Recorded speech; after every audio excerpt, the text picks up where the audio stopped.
欢迎来到巴巴娱乐呀频道，请订阅频道，所以大家不要错过当天最热门的新闻。我们今天的时事通讯包括以下内容：诚意王一博自拍男同框，杨紫热巴任嘉伦争艳，张晚意刘宇宁抢镜。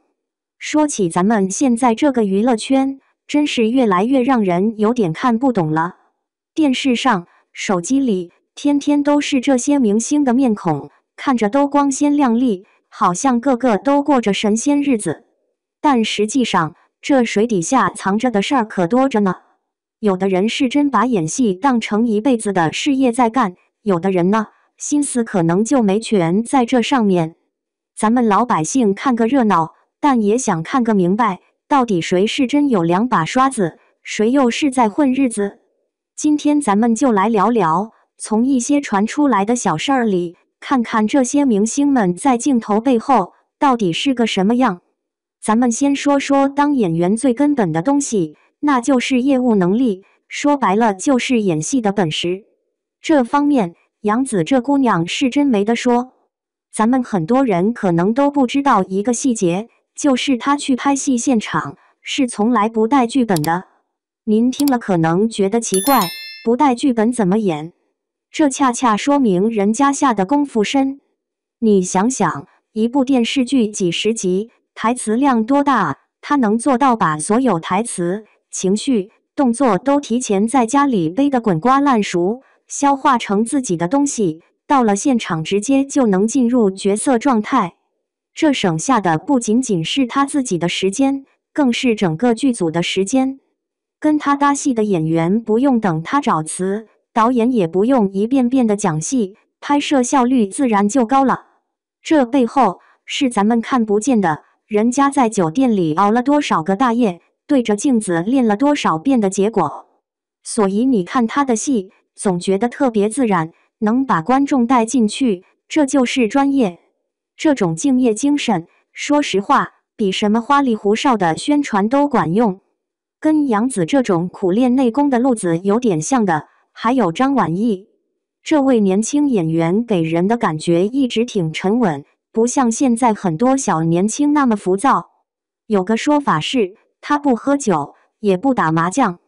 这在咱们普通人看来可能不算什么，但在娱乐圈这个特别讲究人脉和交际的圈子里，这其实挺难得的。很多时候，一个角色，一个合作机会，可能就是在饭局上、牌桌上聊出来的。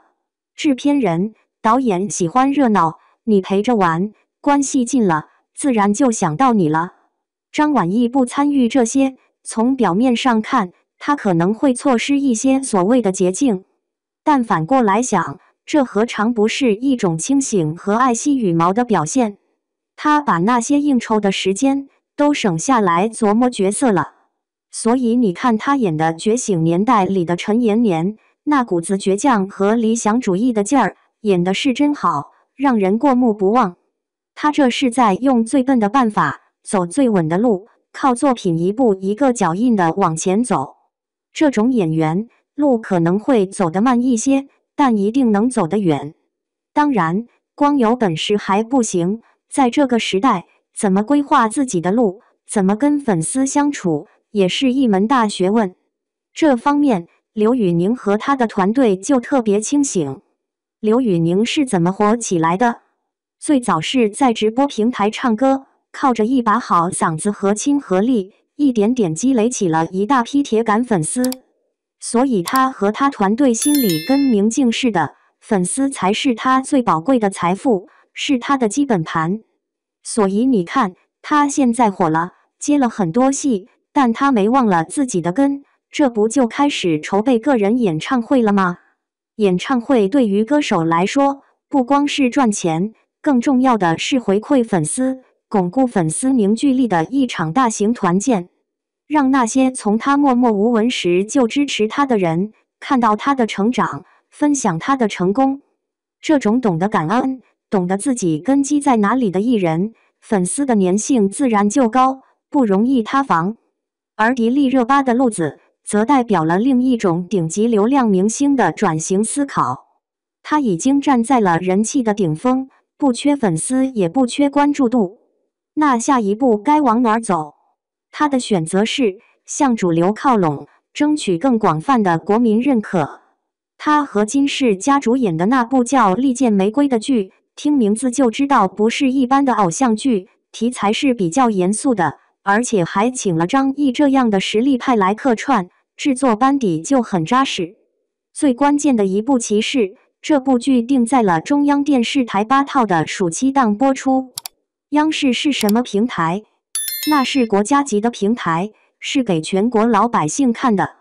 能在央视播出的剧，本身就是一种品质的认可。这说明热巴和他的团队已经不满足于只在粉丝圈里火了，他们的目标是让更多不追星的普通观众通过作品认识他、认可他，完成从流量明星到实力演员的真正跨越。这步棋走得非常稳，也很有远见。说完了工作上的事，咱们再看看他们生活里的一面，其实也挺有意思的。舞台上酷酷的王一博，私底下竟然喜欢在自己的摩托车头盔上贴各种贴纸，什么动漫人物、搞笑表情包，贴得满满当当。这一下就让人觉得亲切多了，原来他也不是不食人间烟火，也有这种跟咱们普通大男孩一样的可爱小爱好。这种反差感反而让他更接地气，更像一个活生生的人。还有任嘉伦，大家都喜欢叫他国超，他自己好像也更喜欢这个本名。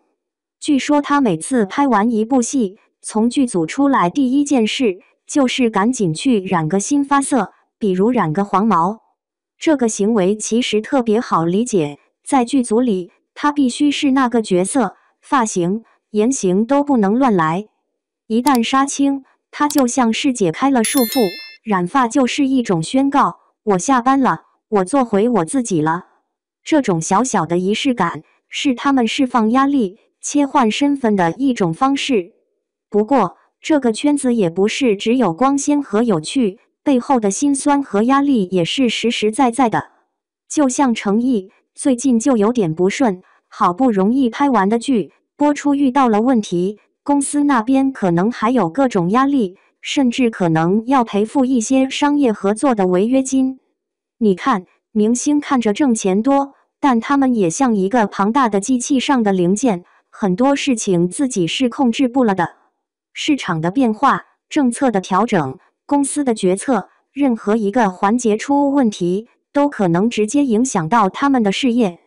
这种身不由己的脆弱感，是他们这个职业光环背后不为人知的一面。最后，咱们再提一个反面例子，就是那个不知名的自拍男星。据说他最近在追一个比他小不少的姑娘，追人的方式也很奇特，就是天天给人家发自己的自拍，就连掏耳朵这种事都要打个视频电话分享。这事儿听着就有点让人哭笑不得。咱们先不说这追求方式合不合适，就说这个经历，如果他能把这份执着用在钻研剧本上，那演技得有多大提升啊！可他偏不，拍戏已经形成了固定的套路，拿到剧本看2眼就开演，根本不往角色心里去。长此以往，观众肯定不买账，因为观众的眼睛是雪亮的，谁在用心演戏，谁在敷衍了事，大家心里都有一杆秤。